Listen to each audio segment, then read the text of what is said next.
नमस्कार, मैं हूं चंद्रशेखर जोशी और आप देख रहे हैं अंतर्राष्ट्रीय खबरों का सबसे भरोसेमंद कार्यक्रम खबर दुनिया की। इस कार्यक्रम में हम आपको इस वक्त की बड़ी अंतर्राष्ट्रीय खबरें बताते हैं और दो बड़ी खबरों पर अपने विशेषज्ञ मेहमान के साथ चर्चा करते हैं। आज के एपिसोड में हम चर्चा करेंगे कि हॉर्मुज में अचानक अमेरिका और ईरान के बीच युद्ध विराम के बावजूद क्यों हुई भीषण गोलाबारी। इसको लेकर दोनों देश एक दूसरे पर क्या आरोप प्रत्यारोप लगा रहे हैं और क्या इससे दोनों पक्षों में किसी समझौते की उम्मीद फिर धूमिल हो गई है। एपिसोड में हम ये भी चर्चा करेंगे कि कोरोना से भी खतरनाक एक वायरस को लेकर क्यों चिंतित है दुनिया, कहां और क्यों इसका गंभीर असर देखा जा रहा है, क्या इससे भारत को भी कोई खतरा है। साथ ही हम बात करेंगे रूस यूक्रेन युद्ध के मोर्चे से आ रही एक बड़ी खबर की। होंगी और भी महत्वपूर्ण अंतर्राष्ट्रीय खबरें, लेकिन आइए सबसे पहले आपको दिखाते हैं इस वक्त की अंतर्राष्ट्रीय हेडलाइंस। हॉर्मुज में भिड़े अमेरिका और ईरान। अमेरिका का ईरान के कैशम और बंदर अब्बास पर हमला। ईरान ने अमेरिकी विध्वंसक जहाजों को निशाना बनाकर दागी मिसाइलें, अमेरिका का नाकाम करने का दावा।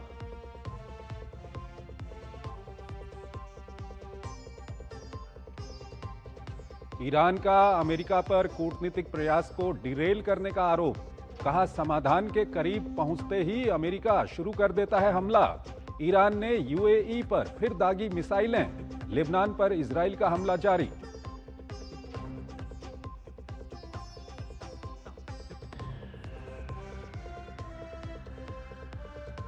रूस की विक्ट्री डे परेड से पहले रूस और यूक्रेन का एक दूसरे पर भीषण हमला। एक तरफा युद्ध विराम की घोषणाओं के उल्लंघन का आरोप।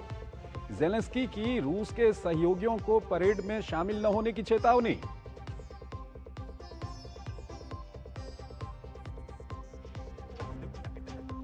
ब्रिटेन के नगर परिषद चुनाव में लेबर पार्टी को बड़ा झटका। शुरुआती नतीजों में लेबर गढ़ में रिफॉर्म पार्टी ने लगाई बड़ी सेंध। रिफॉर्म के नेता निगिल फराज ने कहा लेबर पार्टी का हो गया सफाया। प्रधानमंत्री कीर स्टारमर ने कहा नहीं हटेंगे पीछे।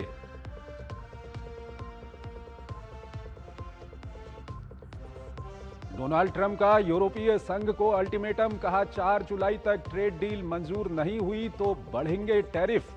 अमेरिकी अदालत से राष्ट्रपति ट्रंप को बड़ा झटका। नए वैश्विक टैरिफ को बताया गैर कानूनी।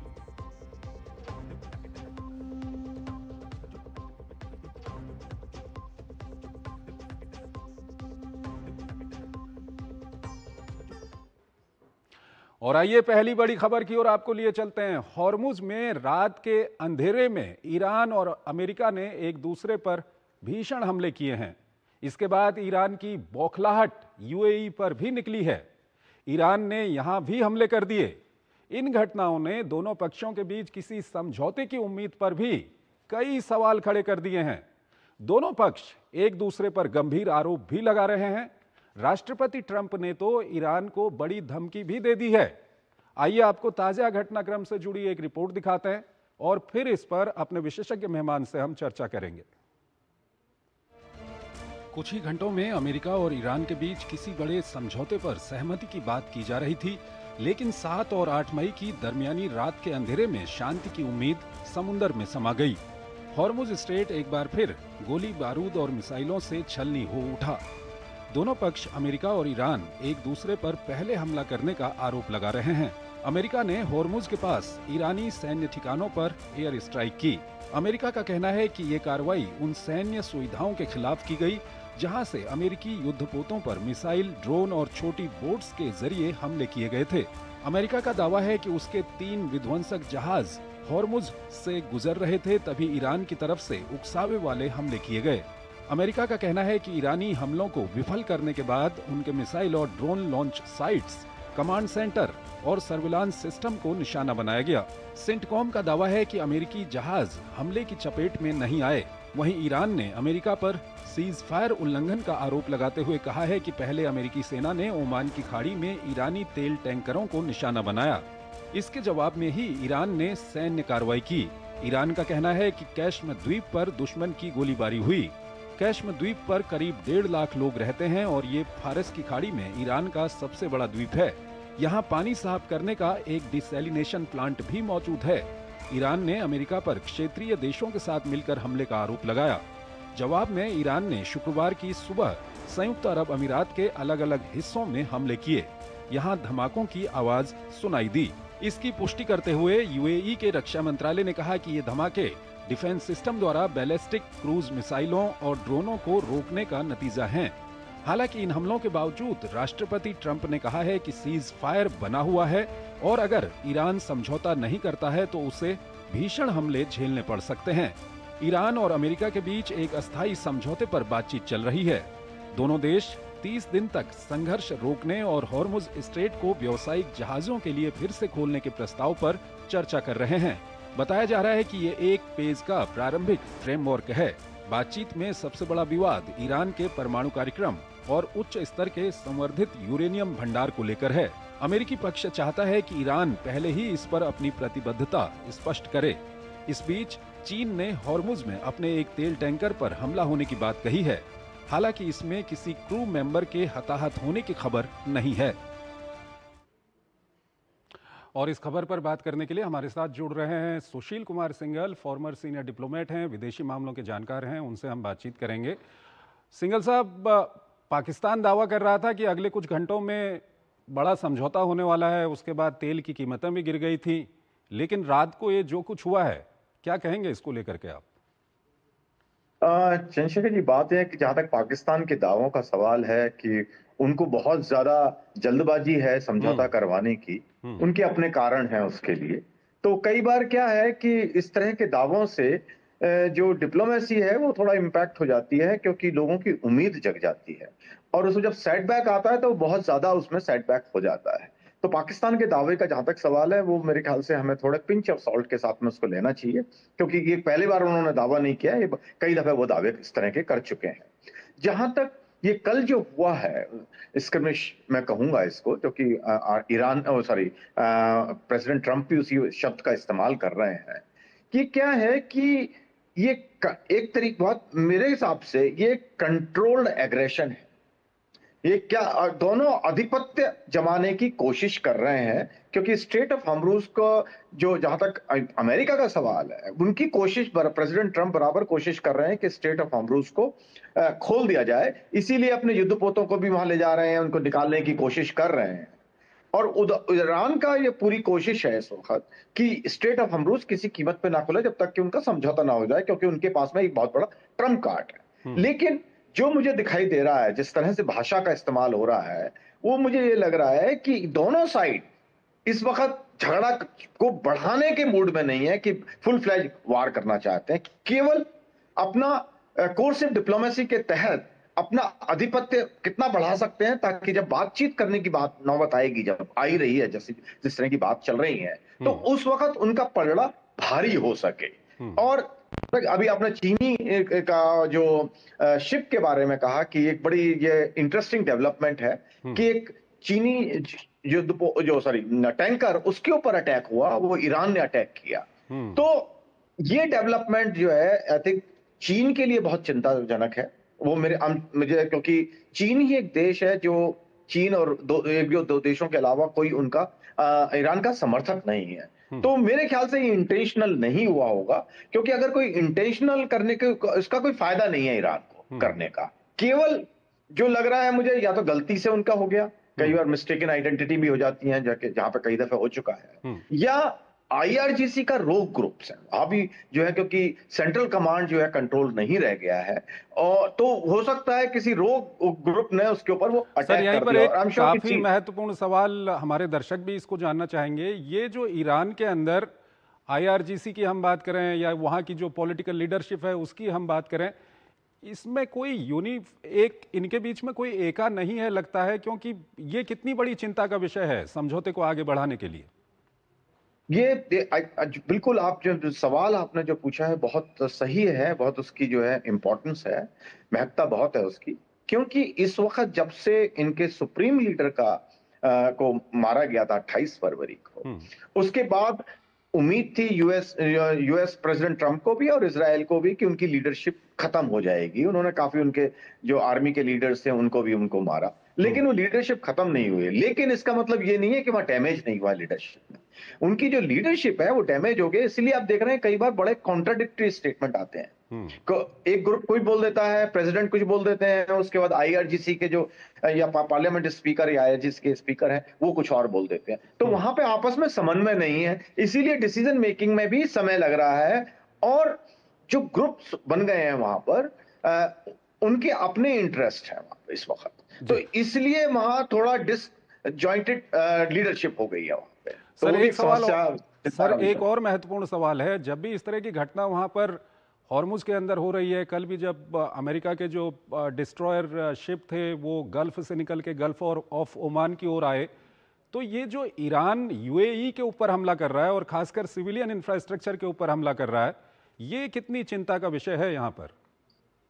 देखिए बात यह है कि ये सब प्रेशर टैक्टिक है। उनको यूएई बहुत आसान टारगेट नजर आ रहा है, क्योंकि जैसा हम जानते हैं कि यूएई और सऊदी अरबिया इनके आपस में जीसीसी में भी आपस में कॉन्फ्लिक्ट चल रहे हैं, और यूएई अपने आप में अलग अपने आप को करने की कोशिश कर रहा है। और उनकी भी जो सुनने में आ रहा है शायद उनकी भी बातचीत चल रही है, जैसे सऊदी अरब बात कर रहा है ईरान से, ऐसे ही ये भी बात कर रहे हैं। लेकिन आप अगर मैप में देखते तो यूएई बहुत पास में है, तो उनको ईरान को अटैक करना उनके सिविलियन इंफ्रास्ट्रक्चर को बड़ा आसान है। वो प्रेशर क्रिएट करने की कोशिश कर रहे हैं। ईरान के 2-3 ऑब्जेक्टिव हैं इसका, इस तरह के अटैक करने में। एक तो है कि प्रेशर करना ये प्रेसिडेंट ट्रंप के ऊपर, क्योंकि यूएई जो है उनके ऊपर प्रेसिडेंट ट्रंप के ऊपर या अमेरिका के ऊपर बहुत डिपेंडेंट है। और जिस तरह के ठिकानों पर वो हमला करते हैं, वो सिविलियन टारगेट्स पर, उनकी रिफाइनरीज पर, जो उनकी लाइफ लाइन है। तो इससे क्या है, वो दिखा रहे हैं। तो पहली बात, एक बात और भी है कि वो दिखा रहे हैं कि हम जो कोई भी कुछ कहता रहे, लेकिन कोई मिलिट्री कैपेसिटी उनकी खत्म नहीं हुई है। वो जब चाहे जहां चाहे अटैक करने की पोजीशन में। तो यूएई को अटैक करके 2-3 पर्पस सर्व कर रहे हैं। ठीक है सर, एक सवाल और है, ये जीसीसी के अंदर में हाल के दिनों में हमने देखा है कि यूएई के ऊपर ईरान आरोप लगा रहा है कि यूएई इजराइल और अमेरिका के पक्ष में आगे काम कर रहा है। वहीं सऊदी को हम देख रहे हैं वो कहीं ना कहीं यूएई के खिलाफ चल रहा है। ये जीसीसी के अंदर में जो पॉलिटिक्स चल रही है, इसको लेकर के क्या कुछ कहेंगे आप? देखिए बात यह कि जीसीसी में जो ये ग्रुप बना, ये बना था सऊदी अरब की लीडरशिप में, क्योंकि सबसे ताकतवर देश सऊदी अरब था और उस वक्त यूएई जैसे देश कमजोर थे, तो उन्होंने सऊदी अरब की लीडरशिप को एक्सेप्ट किया हुआ था। लेकिन अब जैसे जैसे वहां डेवलपमेंट हुए हैं, प्रोग्रेस हो रही है, तो यूएई और सऊदी अरब के इंटरेस्ट दोनों के डिफर कर रहे हैं। सऊदी अरब अपनी लीडरशिप रखना चाहता है। एक अगर मैं तेल का ही मामला लूं, तो तेल में क्या है कि सऊदी अरब के पास भंडार बहुत है और वो इसको फायदा उठाना चाहता है पूरी तरह और उसके पास एक दूसरा रास्ता भी है, हॉर्मुज की उसको जरूरत नहीं है सऊदी अरब को। जी वो भी है, क्योंकि वो दूसरी तरफ से पाइपलाइन वो यूज करके, पाइपलाइन भी है उनके पास, और दूसरा ओमान उधर की तरफ से वो भी ऑयल उसको भेजा इस्तेमाल भी किया जा रहा है। तो इतना उनकी आवश्यकता नहीं है। लेकिन अभी क्या है कि आपस की लीडर, क्योंकि इंटरेस्ट कोइंसाइड नहीं कर रहे हैं इस वक्त, क्योंकि यूएई को जरूरत है तेल ज्यादा निकालने की ताकि वो अपना डेवलपमेंट कर सके। और इनके जो पॉलिटिकल इंटरेस्ट हैं, क्योंकि यूएई अब जो है सऊदी अरब के अंडर में रहना चाहता है, उनके अपने कारण है, क्योंकि उनके एम्बिशन भी बढ़ गए हैं और पर्सनालिटी क्लैश होने लगा है।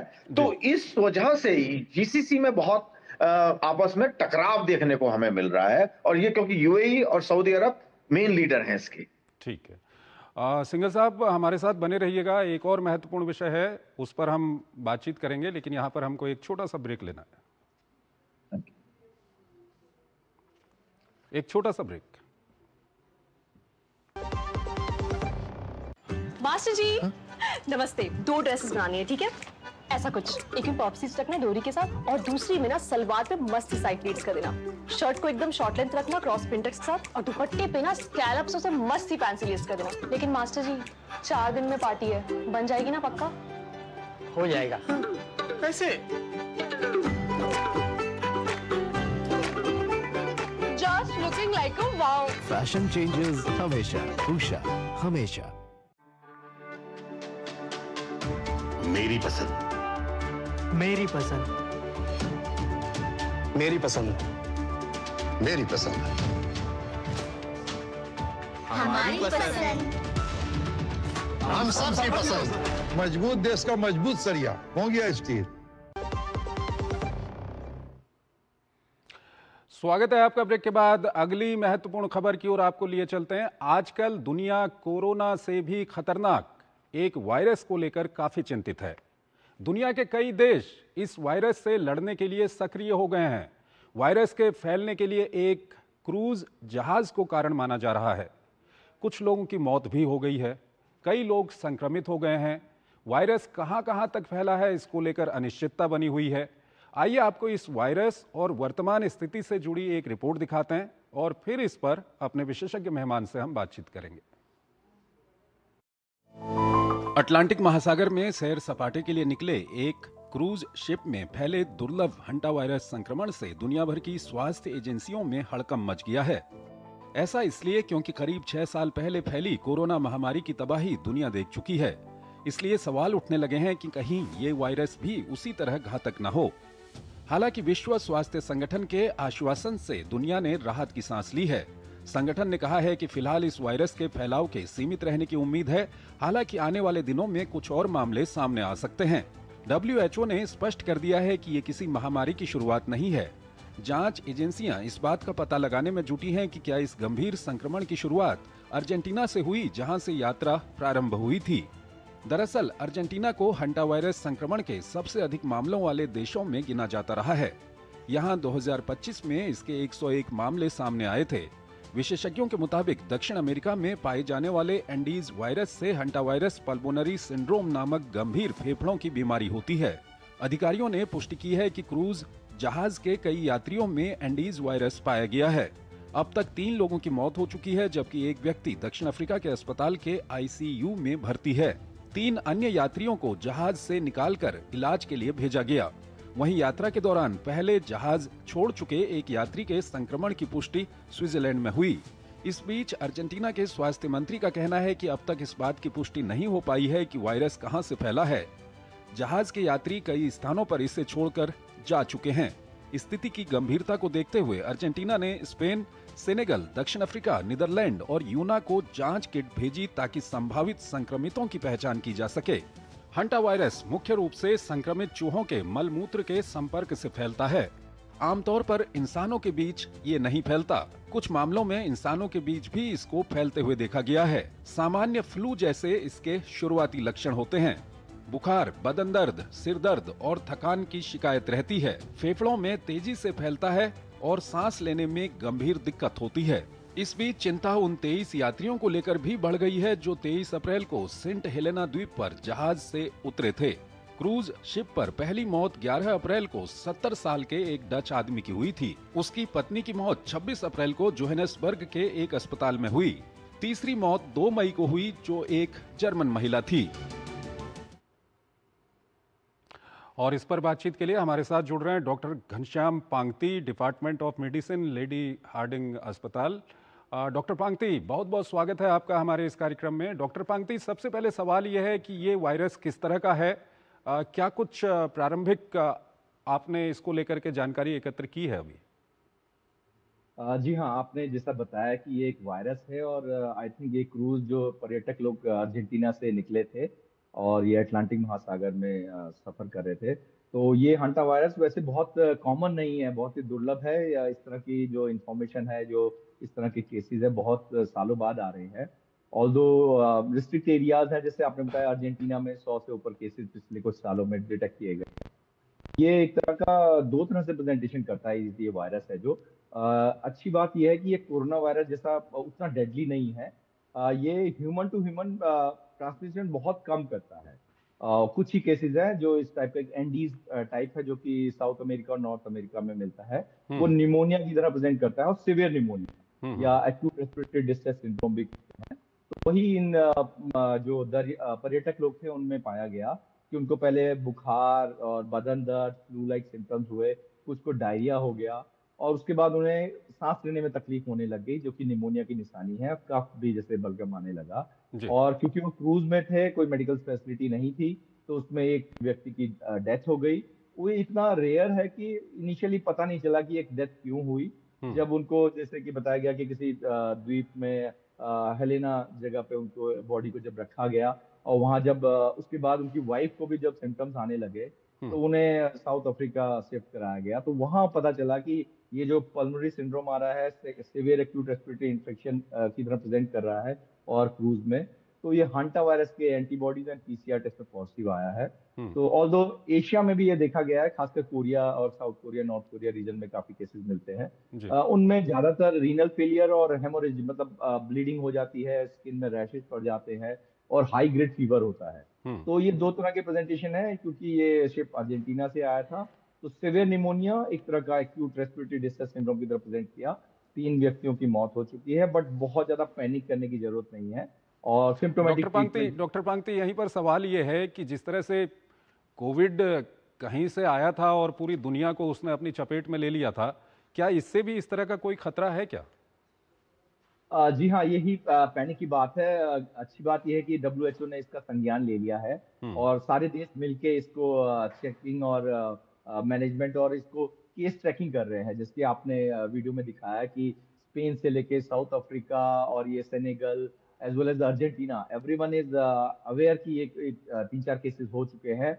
ये उतना सीवियर नहीं है। जो सार का वायरस था वो किसी के कफ करने से भी और आसपास 1 मीटर 2 मीटर के डिस्टेंस में भी अगर कोई छींक मार दे या आसपास से गुजर जाए तो उसको कंटेजियस था बहुत ज्यादा। तो ह्यूमन टू ह्यूमन ट्रांसमिशन बहुत ज्यादा था कोविड इन्फेक्शन का। इसी तरह कुछ और वायरस होते हैं जैसे निपा वायरस, इन सब में बहुत क्लोज कॉन्टेक्ट की जरूरत ज्यादा पड़ती है। जैसे इसमें है कि बहुत क्लोज, जैसे वो हस्बैंड वाइफ को पहला केस हुआ था, तो वो साथ रह रहे थे, हाथ पार जो एक दूसरे के जो बर्तन है, कपड़े हैं, वो टच हो रहे होंगे, एक साथ रह रहे, सो रहे थे, और क्रूज में सब लोग एक साथ रहते हैं। तो इतना पैनिक की जरूरत नहीं है। बहुत क्लोज कांटेक्ट जो भी उस क्रूज में रहे हो, जो उसके आसपास के रूम में रहे होंगे, उन पे ज्यादा नजर रखनी पड़ेगी। इसके अलावा ऐसा नहीं कि कोई क्रूज में कोई बहुत दूर रह रहा है उसको भी कंटेजियस हो जाए। तो ह्यूमन टू ह्यूमन ट्रांसमिशन है, बट बहुत ज्यादा नहीं है, तो पैनिक की जरूरत नहीं है। बट हमें नजर रखनी पड़ेगी इस पे, क्योंकि इसका जो इंक्यूबेशन पीरियड है बहुत लंबा है। डॉक्टर पांगती, एक अंतिम सवाल ये है कि क्योंकि उस क्रूज में से कई लोग कई जगह पर उतरे हैं और उनको अभी तक ट्रेस नहीं किया जा रहा है, तो ऐसे में सवाल ये है, और ये हमारे दर्शक भी इसको जानना चाहते होंगे, क्या भारत के लोगों को चिंतित होने की जरूरत है? बिल्कुल भी नहीं। भारत के लोगों को बिल्कुल भी चिंता की बात नहीं है, क्योंकि ये बहुत ह्यूमन टू ह्यूमन ट्रांसमिशन बहुत ज्यादा नहीं है। जो बिल्कुल क्लोज 1-2 सीट में बैठे होंगे उनको ही हुआ होगा। और ऐसा नहीं कि ट्रैकिंग नहीं कर रहे हैं। जैसे कि पता चला है WHO से, जो लोग उनके आसपास थे, वो शिप भी एक स्पेसिफिक आइलैंड में अभी रोक लिया गया है। इस शिप को सैनिटाइज किया जा रहा है और वहां से इन्फेक्शन बढ़ने के कोई भी चांसेस नहीं है। और 2-4 लोगों को जिनको सिम्टम्स आ चुके हैं, जैसे कि ये शिप पिछले 1 महीने से ट्रेवल कर रहा था, 3-4 लोगों को सिम्टम्स हैं, और जो टाइम पे हॉस्पिटल पहुंच गए, जिनका ब्लड प्रेशर कंट्रोल में है, जो शॉक में नहीं है, जिनको टाइम पे ऑक्सीजन मिल जाए तो उनकी जान बच जाती है। इतना फेटल नहीं है। 20 से 25% मोर्टेलिटी है अगर टाइम पे ट्रीट ना करें। तो भारत में क्योंकि वो शिप नहीं आया है, ये अटलांटिक, अफ्रीका और नॉर्थ अमेरिका और साउथ अमेरिका के बीच में ट्रेवल कर रहा था, तो उसमें एक है कि शायद जोहान्सबर्ग के आसपास जो हॉस्पिटल है उसमें क्वारंटाइन रखना पड़ेगा। बट भारत में अभी नहीं है। मेरे ख्याल से हमारी इमरजेंसी मेडिकल रिलीफ टीम उस पर नजर रखे हुए हैं। अभी भारत के लोगों को और विश्व के और देशों को कुछ भी पैनिक करने की जरूरत नहीं, क्योंकि क्रूज में फिक्स 140-45 लोग थे, जो कि अभी एक आइलैंड में है और सबका चेकअप हो रहा है। ठीक है डॉक्टर पांगती, बहुत बहुत शुक्रिया आपका हमारे इस कार्यक्रम में जुड़ने के लिए और इस महत्वपूर्ण विषय पर अपना महत्वपूर्ण विश्लेषण हमारे दर्शकों के साथ साझा करने के लिए। और इसी के साथ अंतर्राष्ट्रीय खबरों के हमारे इस खास कार्यक्रम को हम यहीं पर समाप्त करते हैं, लेकिन जाते जाते आपको छोड़ जाते हैं आज की कुछ और महत्वपूर्ण और बड़ी अंतर्राष्ट्रीय खबरों के साथ। आप इन खबरों को देखिए और हमारी पूरी टीम को इजाजत दीजिए। नमस्कार। रूस की ओर से घोषित 3 दिवसीय अस्थायी युद्ध विराम आज से लागू हो गया है। इस बीच यूक्रेन के राष्ट्रपति व्लादिमीर जेलेंस्की ने रूस के इस कदम पर तीखी प्रतिक्रिया दी है। उन्होंने आरोप लगाया है कि रूस अपनी सिर्फ सैन्य परेड और वॉर समारोह को सुरक्षित तरीके से आयोजित करना चाहता है, जबकि इसके बाद फिर से यूक्रेनी लोगों पर हमले जारी रहेंगे। इस बीच शुक्रवार को दोनों पक्षों ने एक दूसरे पर बड़ा हमला करने का आरोप लगाया है। अमेरिका के कोर्ट ऑफ इंटरनेशनल ट्रेड ने एक बड़ा फैसला सुनाते हुए कहा कि राष्ट्रपति डोनाल्ड ट्रंप का नया वैश्विक टैरिफ गैरकानूनी है। अदालत ने ज्यादातर आयात पर ट्रंप की ओर से लगाए गए 10% के टैरिफ को अमान्य घोषित कर दिया है। कोर्ट ने फैसला दिया कि 1974 के ट्रेड एक्ट की धारा 122 के तहत टैरिफ तभी लगाए जा सकते हैं जब भुगतान संतुलन में बड़ा और गंभीर घाटा हो। अमेरिकी राष्ट्रपति डोनाल्ड ट्रंप ने यूरोपीय संघ को बड़ी चेतावनी देते हुए कहा कि अगर ईयू ने पिछले साल हुए व्यापार समझौते को 4 जुलाई तक मंजूरी नहीं दी तो अमेरिका यूरोप से आने वाले सामान पर भारी टैरिफ लगाएगा। ट्रंप ने बताया कि उनकी यूरोपीय आयोग के अध्यक्ष उर्सुला वॉन डेर लेयन से अच्छी बातचीत हुई है, जिसके बाद उन्होंने यूरोप को कुछ और समय देने का फैसला किया है। चीन की ओर से जासूसी करने के आरोप में 2 व्यक्तियों को दोषी ठहराए जाने के बाद ब्रिटेन चीनी राजदूत को तलब करेगा। सुरक्षा मंत्री डैन जॉर्विस ने एक बयान में कहा कि चीन के लिए इन व्यक्तियों द्वारा की गई गतिविधियां हमारी संप्रभुता का उल्लंघन है और इसे कभी बर्दाश्त नहीं किया जाएगा। अमेरिका ने क्यूबा की सेना द्वारा संचालित एक विशाल व्यापारिक समूह और एक क्यूबा कनाडाई खनन संयुक्त उद्यम पर वित्तीय प्रतिबंध लगा दिया है। दरअसल ट्रंप प्रशासन विदेशी निवेश के स्रोतों को निशाना बनाकर क्यूबा के कम्युनिस्ट नेताओं पर दबाव बढ़ाने की रणनीति पर काम कर रहा है। पूर्वी इंडोनेशिया में ज्वालामुखी फटने से 3 पर्वतारोहियों की मौत हो गई है। अधिकारियों ने इसकी पुष्टि की है। वहीं इससे पहले पूर्वी हलमाहेरा द्वीप पर स्थित माउंट डुकानो में विस्फोट होने के बाद 20 लोगों के लापता होने की खबर मिली थी। अधिकारियों ने बताया कि विस्फोट में फंसे 17 लोगों को बचा लिया गया है। हालांकि मृतकों के शव की तलाश जारी है।